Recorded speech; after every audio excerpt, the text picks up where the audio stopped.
আল্লাহ মনে হয় আমাকে কবুল করে নাই।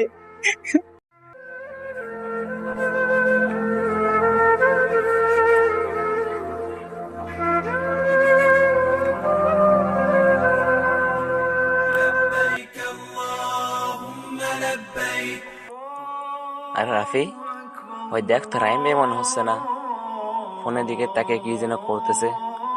চল তো দেখে আসি।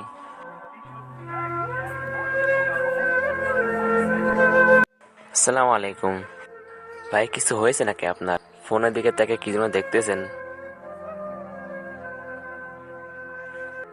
আপনি ফোনের দিকে তাকে কি যেন দেখতেছেন, কেউ কি মারা গেছে নাকি? দেখি তো কি হয়েছে। এই তো পবিত্র কাবার ছবি। ও ভাই, আপনি কি সেই ছোটবেলা থেকে টাকা জমাচ্ছেন হজে যাওয়ার জন্য?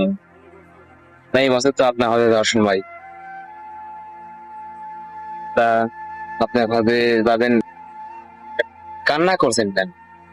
কান্নাকার কারণটাকে বুঝতে পারলাম না। তোমরা তো জানো, সেই ছোট্ট কাল থেকে তিল তিল করে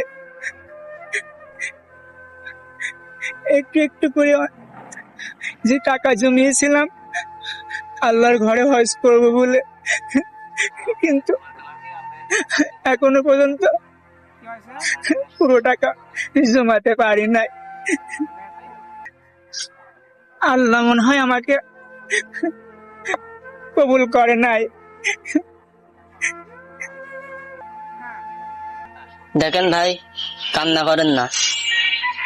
আসলে সবকিছুর মালিকই আল্লাহ, আর আল্লাহ চাইলে সব সম্ভব।